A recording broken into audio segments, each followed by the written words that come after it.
Hello, welcome to Sound Bites. I am your host, Holly Whitfield of the Daily Memphian. I am here with Chef Jimmy Gentry of the Lobbyist, Paradox Catering. Today we're going to talk about Jimmy's journey in the culinary scene in Memphis and beyond. Also, his recent inclusion in the Michelin Guide's American South entry, and you just found out you're a semifinalist for the James Beard's Best Chef in the Southeast for this year. Congrats. Thank you. I 1000% say that it's not me. It's the people that I work with. It's not me. Well, we're going to get into that. Okay. I love that. But first, listeners should know that this is Sound Bites. It is the Daily Memphian's weekly dining podcast. It's a part of our free podcast series at the Daily Memphian. That means you don't have to pay to listen. You can find it on Spotify. You can find it on Apple Podcasts. That's the purple app. You can find it at dailymemphian.com and listen for free. This year so far, I'm gonna read this list of guests because it's been amazing in 2026. Okay. We've had Kellen and David Bartosh from Wiseacre. We've had Michael Hudman and Andy Ticer from Hog and Hominy, etc. Kelly English from Iris and all of his other restaurants. Daisha McGriff from Shroomlicious and The Artist Table. Amy Lawrence and Justin Fox Burks from Chubby Vegetarian. Stacy Greenberg from Edible Memphis. And Sam Reeves-Hill from Swamp Bar, soon to open. Maybe by the time you're listening, this has already opened, the Swamp Lounge. And it just seemed right for us to have Jimmy finally join us because you have been on Soundbites before with Jennifer Chandler at some point last year, talking about the boucherie dinner with Home Place Pastures. Year before last, actually. Year before last. Yep. Yeah. What is time even? I don't know. So I'm so excited you're here. People can hear new episodes of Soundbites also on WYXR Radio, Thursdays at 11. Let's get going. Let's start at the beginning. Tell me your story, because we're recording in our Daily Memphian podcast studio in Clark Tower, and you came in here and were like, oh, I've spent so much time in this building. That it doesn't make sense. So my grandmother's beauty store, boutique, whatever the heck you want to call that, was on the ground floor for... I could be lying. Almost 30 years, if I remember correctly. Yeah. And then she moved back to Sanderland Center in the early 90s. Wow. So, yeah, I grew up in this building. I saw everything. You said you didn't even know that there was a restaurant in here. There was multiple restaurants. And, like, clubs. Yeah. Discos. So, you had, we had Studebaker's, Aqua. Confetti. That was one. Yeah. Confetti was a big one. Confetti was like mid-'80s, like think of Miami Vice, big hair, Aquanet, those, pastel colors, Miami Vice went all the way. And now we have a vending machine that has gluten-free Pop-Tarts in the lobby. Oh, the mighty have fallen. Yeah, on the backside, on the Hog and Hominy side, there was a grab-and-go that was more like a Subway-esque kind of situation. Sandwich shop. That was not bad. In front of that, you had the sundry store, which was, he actually moved. So, the drugstore right there on Park, next to, over there by Memphis Pizza Cafe. Yes. So he was actually there and moved over there. I can't remember his name. I can picture his face. I think he passed in the early 2000s, if I remember correctly. I lived in that store. It was like going from grandma's shop over there, getting candy, Cokes. I'm sure the guy hated me at the time, right? No, I'm sure you were darling. No, because we ran up and down. And honestly, before, when grandma's shop was there was actually an arcade next door for a hot second. That sounds fun. It was. Yeah. Except for, it's always running in grandma's shop going, hey, I need another 5, right? Yeah. That's amazing. Yeah. Not the vibe today. Not the vibe today. It is not like that here at all. Grew up in the great. Summit Club, all of that. Yeah. Yeah. Maybe one day it will return to its former glory. Maybe we can work something out. But okay. I love that history. There may be a story one day. I don't know. My brain's gone wild now. But tell me about yourself. Where are you from? How did you get into cooking? Originally from Memphis, Tennessee. Born, predominantly raised. I had a couple of stints out of the state in younger years, but for the most part, I'm a diehard Memphian. As we all know, growing up, people are like, I just can't wait to get out. And I'm just like, I don't mind getting out and coming back because, I mean, I don't know. It still feels like home. Growing up here, Mom was always held my other grandmother. She worked at the Four Flames over off Lamar, right? Isn't that right? I think that's right. There's a picture I'll have of it. To trust you. There's actually a picture of the Four Flames on our Facebook site that we were just discussing. Oh, yes. Yeah. The things that aren't in Memphis anymore, but a lot of them that are posted are. Okay, but we'll look up the Four Flames. So your interest in the restaurant industry goes it's family ingrained in you. And Mom was waiting tables, of course. Dad ended up in the liquor business. He worked for Star, which became Southern Glazers now. Yes. And I said this when I think when I was talking to Jalen with Travel. Yeah, I love Memphis at Memphis Travel, yeah. Yeah. I think that growing up, I saw more restaurants and bars before I was 10 than most people did. And whether it was eating or just going in clubs or, I mean, hell, that's how I know about most of the clubs that were in this building. Right. It was cool. Got exposed to it early. And then high school hit. I would go back and forth in the summer. Mom lived in Arkansas at the time in Little Rock. And it was one of those situations where I would work here and Dad usually had me a job. You know, he was the first one to get me a job. Yeah. And it was at the original Country Squire, which is no longer there, which is across from the Poplar Pike.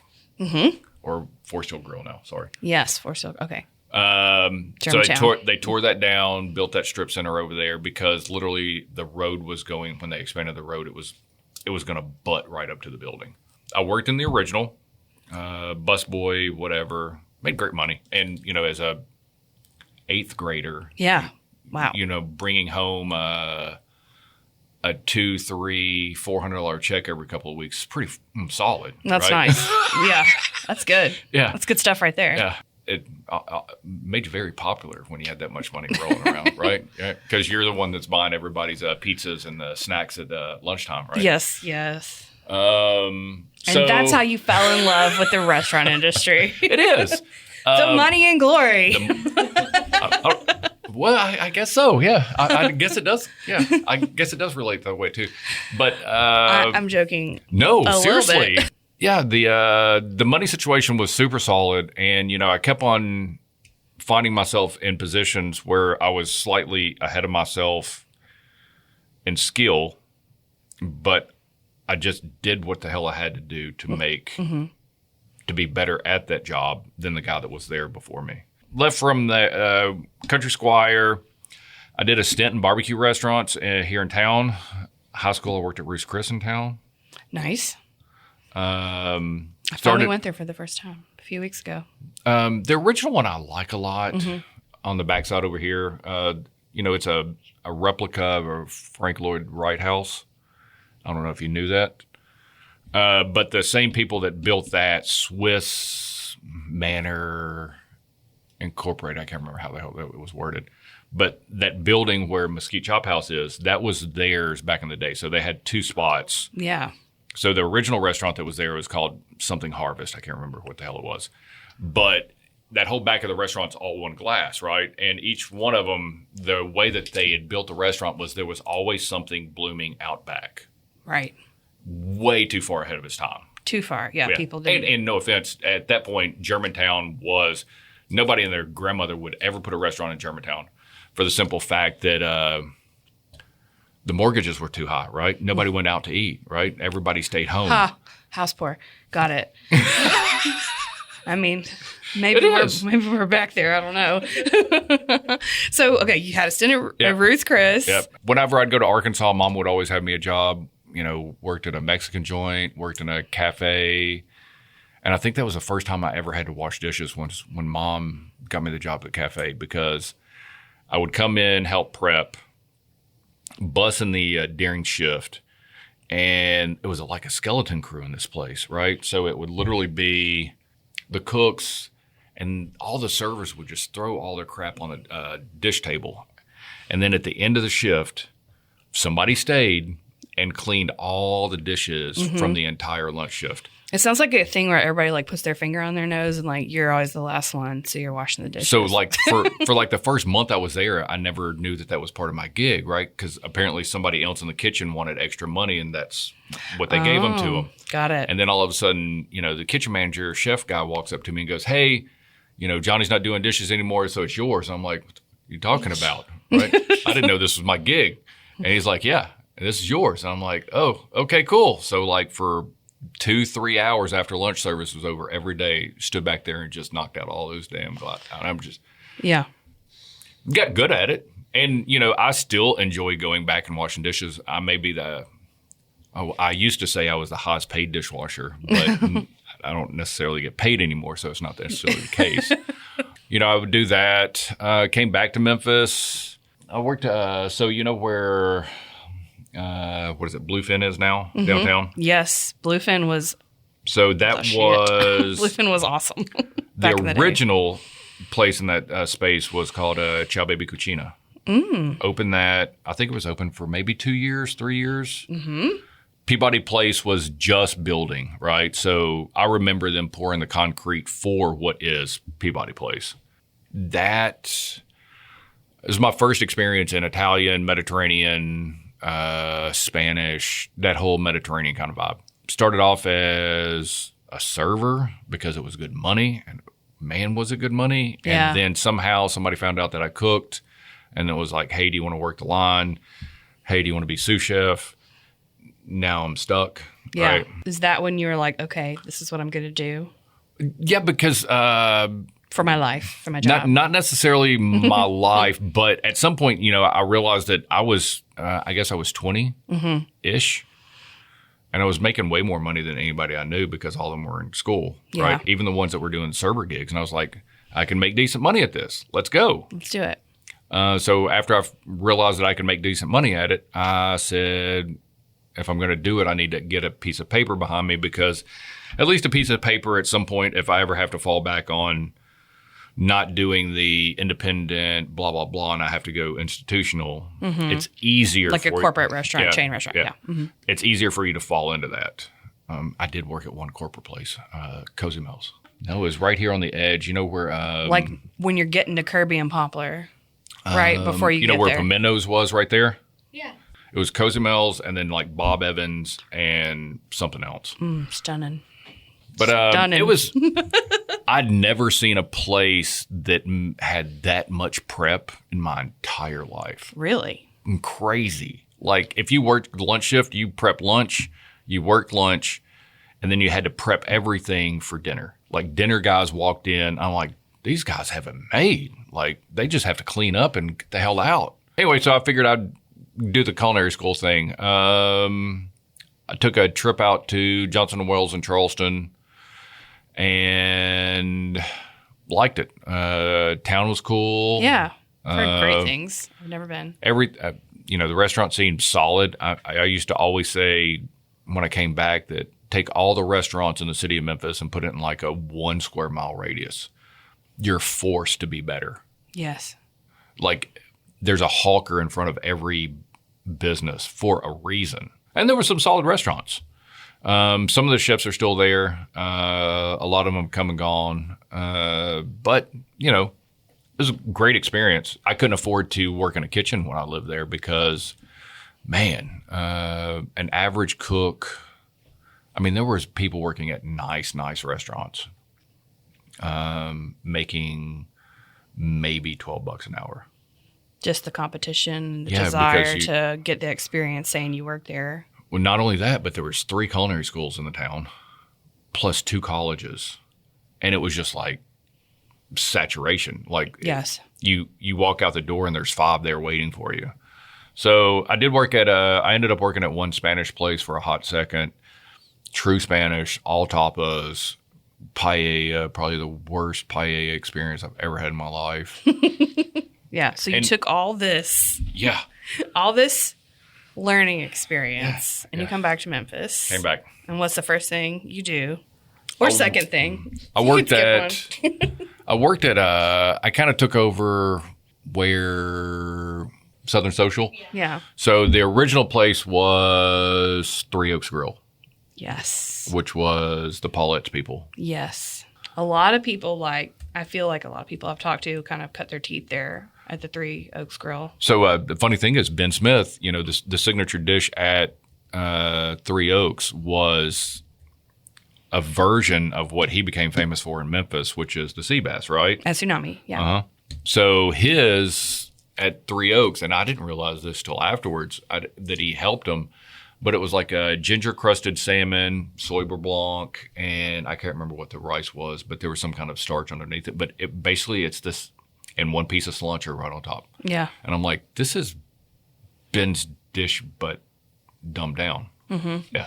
Yeah. It was. So worked at Three Oaks for a while.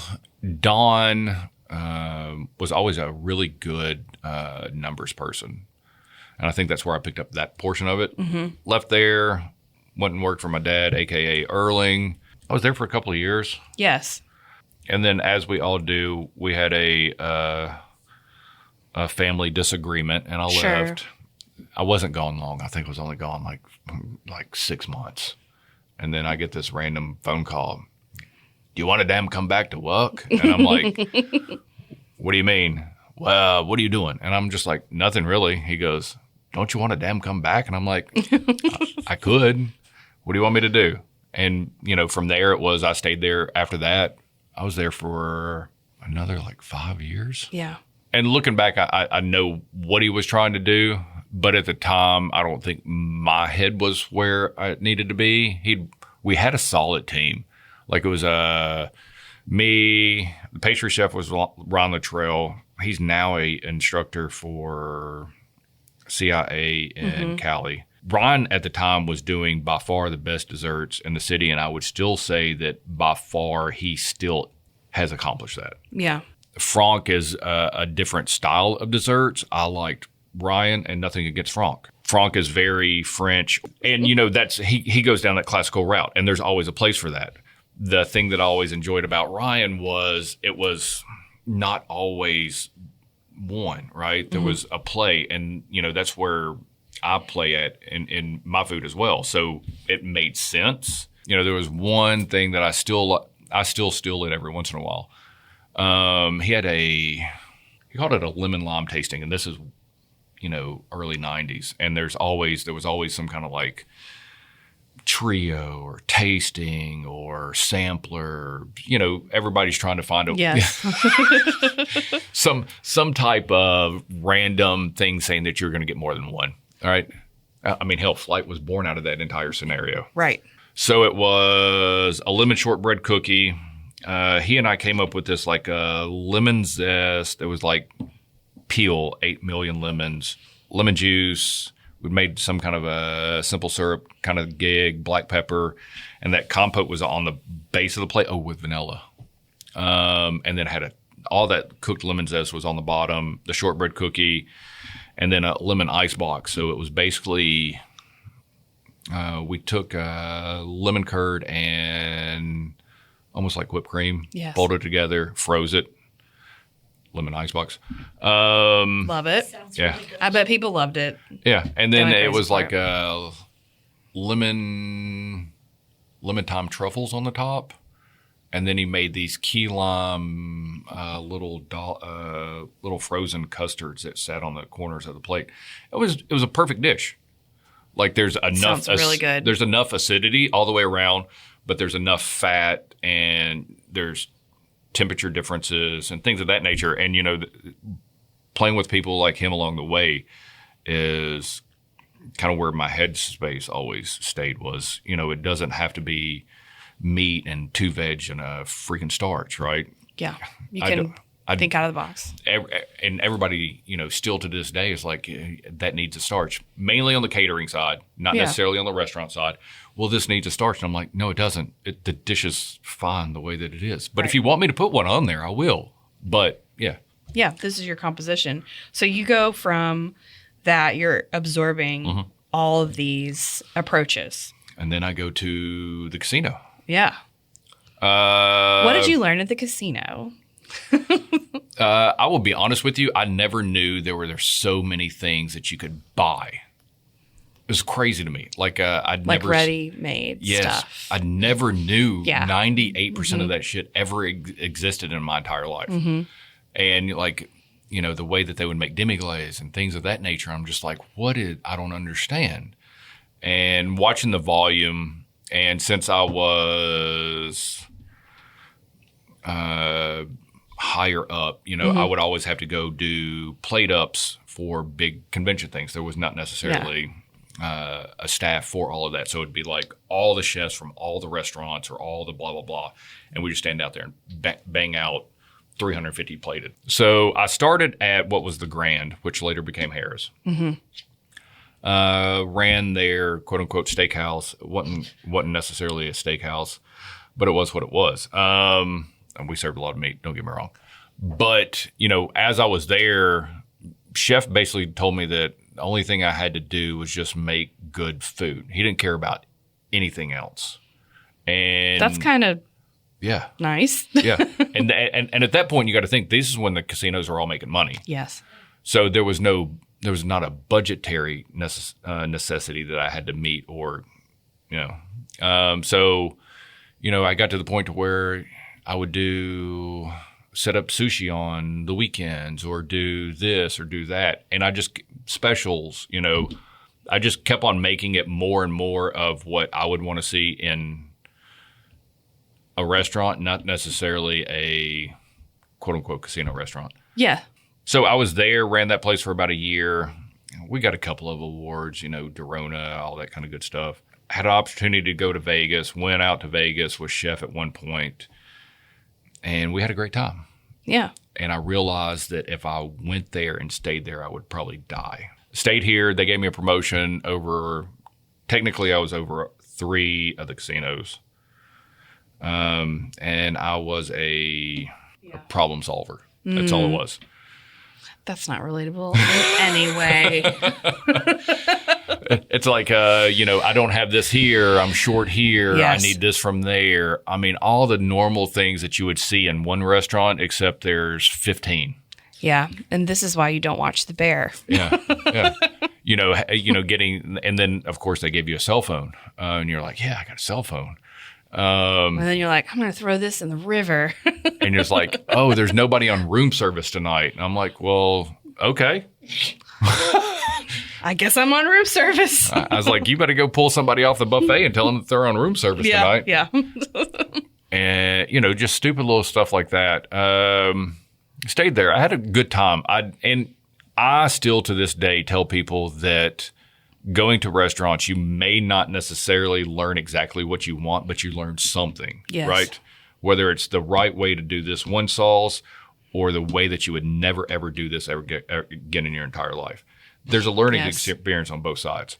So, I did that. I enjoyed my job, but at the end of the day, I think the thing that I disliked the most was I was saving everybody else's ass. Mm-hmm. And not doing anything for me at the end of the day. You're just constantly playing catch up. You're not moving forward. Yeah. They gave me a chance. That's when Kelly was down there. Mm-hmm. That's where Kelly and I ended up meeting. He was running Nollins for John. I think the John contract was up, and I may be foggy in the details. He would remember a little bit better than I would because he was on that side of it, not necessarily me. I think they offered Nollins to him. Yeah. Turned it down, went back. He ended up going back and working at Luke in New Orleans. And I actually went down there, I don't know, maybe a few months or a year or so after it was up and running and saw him and asked him how everything was. And he's like, never work in a restaurant that has a hotel attached to it. And I'm just like, okay. Yeah, thanks. But, he left. They decided to kill Nollins and make one restaurant. That restaurant, they asked me if I wanted it, and it ended up being Magnolia's. Yes. I enjoyed it. I like the assistant general manager at the time, or VP. I forget specifically how he was titled. Ricky and I had a great idea of what we wanted, which was Southern, not Southern. Mm-hmm. What do you mean by that? Identifiably Southern, not necessarily Southern in the way that you would think of as not everything has to hit grease, that kind of right. That kind of scenario. The exterior of the spot was really, really cool. It was like a white shiplap. I requested tin ceilings because I thought that was one of the things. One of the Southern things. Yeah. That's recognizable. The big flame coach lights on the outside. Mm-hmm. All that stuff. It felt very Southern. It felt like where you were in, probably the early 50s and down south. And just kind of played off of it. There was a lot of things that were identifiable, but for the most part, no. I actually was talking to somebody the other day because he said that he never sees chicken livers on a dish. And I was like, I remember the dish from Mag's, which was, going back, chicken liver three ways. Wow. Yeah. So it was like a blackened with blue cheese. There was one with the grits that I still make, a.k.a. the mash. That was sauteed with the pan sauce and bacon. And then there was one more, deep fried with truffle honey mustard. Do you think you carried some of this Southern, not Southern, to P.O. Press in Collierville? I think I had to be somewhat, so I was already told before we started that I could not use the words in which I would want to use. Mm-hmm. They had to be relatable because of location. I mean, this is where I'm from. And... with P.O., this is the Collierville Town Square. Yeah, which is now Grisani's, if I remember correctly. The thing with P.O., like when we were out there, because we built that place for the most part ourselves, right? So from painting to bathrooms to... Right. It was a historic building, but it needed Needed to be updated. All the help. Yeah. Yeah. The dishes there were very, I described it at the time. I was like, this is inventive. Yeah. This is inventive. That's what it is. It's not something that you're going to find anywhere else in Memphis, no. I think is what I said. But you're not going to be like, I don't know what any of this is. Yeah. You're going to be able to understand the components, the ingredients, the vegetables, especially having the Southern touch. Is that... Yeah. Do you agree with my assessment from a long time ago that I'm remembering? Yes. I agree with it. Yeah. And it was tasty. So there you go. But, when we were building, there was one day particular, and I think I've said this before, is we were outside, and I can't remember, we were sawing something, and, there was something going on in the square, and there was traffic, as anytime that there's anything on the square. And one of the questions, the question that we kept on getting the entire time when we were there is, what are you going to be serving? I don't know. I hadn't made a menu yet. Food, yeah. And then we started asking the question back of, I don't know, what do you want to see? Yeah. And the answer that we consistently got was vegetables. Yeah. And I literally built a menu based upon that. Would I necessarily have sat down without all of that input and just gone so veggie forward? Probably not. But, it led to a lot of great relationships. And, I think I definitely found a niche in our market because unless you go to an ethnic restaurant in our city, there is no freaking vegetables, right? Right.